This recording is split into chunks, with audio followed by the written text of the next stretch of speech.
प्रिय छात्रों, मिथिलेश ज्ञान एकेडमी में आपका हार्दिक स्वागत है। आज हम लोग पढ़ेंगे प्रश्नावली 7.2 का प्रश्न क्रमांक 10, जो कि आखिरी प्रश्न है, जिसमें दिया है एक समचतुर्भुज का क्षेत्रफल ज्ञात कीजिए जिसके शीर्ष इसी क्रम में 3, 0, 4, 5, -1, 4 और -2, -1 हैं।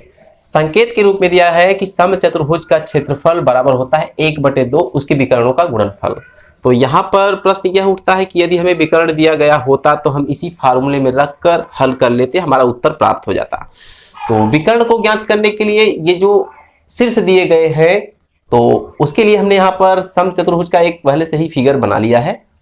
तो जैसा कि प्रश्न में कह रहा है कि इसी क्रम में, तो इसका मतलब इसे हम A मान लेंगे, इसे B मान लेंगे, इसे C और इसे D मान लेंगे। तो यहाँ पर A 3, 0 दिया गया है, इसके बाद B रहेगा, एक क्रम से रहेगा, तो 4, 5 है,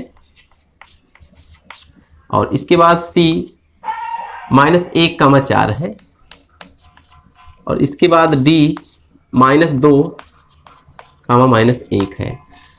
तो कुल मिलाकर एक क्रम में हमने लिख लिया जैसा कि हमारा क्वेश्चन कह रहा था। अब हम क्या करेंगे कि A से C को मिला देंगे, उसी को एक विकर्ण कहेंगे, और B से D को मिला देंगे, उसे हम दूसरा विकर्ण कहेंगे। तो यहाँ पर फिगर में जैसा जैसा हमने किया है, अर्थात सभी शीर्षों को A, B, C, D मान लिया है, तो उसी बात को हम अपने हल में लिख लेंगे एक लाइन में। तो यहाँ पर हमने सभी शीर्षों को A, B, C, D एक क्रमानुसार मान लिया है। इसके बाद अब हमें A से C के बीच की दूरी ज्ञात करनी है और B से D के बीच की दूरी ज्ञात करनी है। तो हम करेंगे क्या, दूरी का सूत्र इस्तेमाल करेंगे। तो यहाँ पर लिखेंगे दूरी के सूत्र द्वारा। तो जैसा कि आप जानते हैं, दूरी D बराबर होता है एक लंबी सी करड़ी में x2 - x1 का whole square plus y2 - y1 का होल स्क्वायर। तो सबसे पहले हम लिखेंगे AC बराबर उसी दूरी के सूत्र का इस्तेमाल यहाँ हम करेंगे। तो आपको A वाले को x1 y1 और C वाले को x2 y2 मान लेना है अपने ही मन में।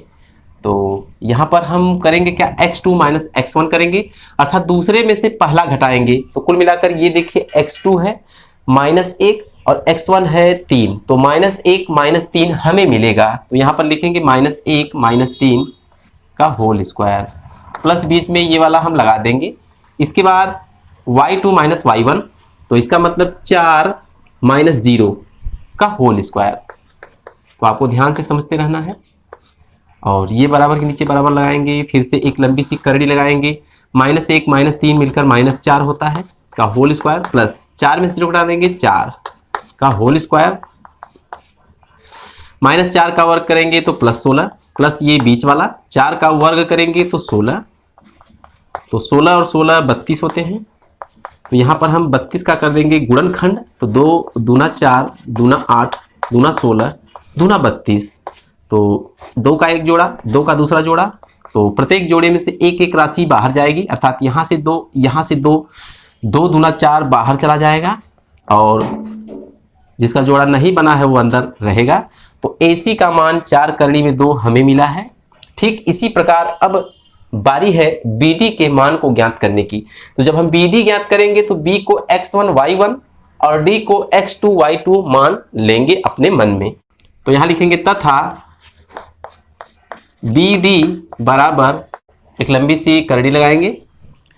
तो जब BD की बात आती है तो इसे हम x1 y1 और इसे x2 y2 तो मान ही लिए हैं। तो होता क्या है, x2 - x1 अर्थात -2 - 4 का होल स्क्वायर। ध्यान से देखिएगा, -2 - 4 का whole square, plus y2 - y1 अर्थात -1 - 5 का होल स्क्वायर, -1 - 5 का होल स्क्वायर। तो बराबर के नीचे बराबर लिखेंगे और एक लंबी सी करड़ी लगाएंगे, -2 - 4 -6 का होल स्क्वायर हो जाएगा, प्लस -1 - 5 -6 का होल स्क्वायर हो जाएगा, -6 का वर्ग प्लस 36, प्लस -6 का वर्ग फिर से प्लस 36। आगे लिखेंगे BD बराबर 36 होता है 72, तो करड़ी में हम 72 लिख देंगे।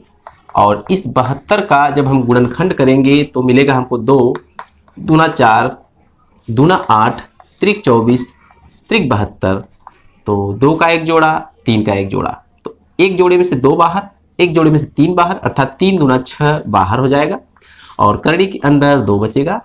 तो BD का मान 6 करड़ी में 2 और AC का मान 4 करड़ी में 2 हमने प्राप्त कर लिया है, जो कि दोनों विकर्ण है इस दिए गए समचतुर्भुज के।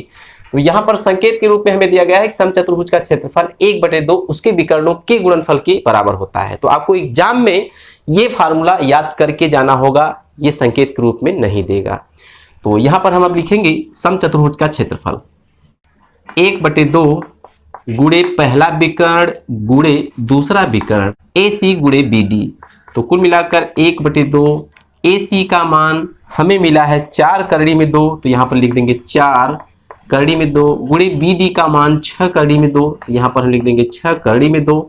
तो 1/2 ज्यों का त्यों गुणे 4 का 6 में गुणा करेंगे तो 4 6 24 गुणे करड़ी में 2 का करड़ी में 2 से करेंगे तो केवल 2 और 2 से 2 कैंसिल होगा तो मिलेगा हमको केवल 24। चूंकि यहाँ पर भुजा का भुजा में गुणा किया गया है तो हम लिखेंगे वर्ग, और चूंकि कोई मात्रक नहीं दिया गया है तो केवल हम लिख देंगे मात्रक, वर्ग मात्रक।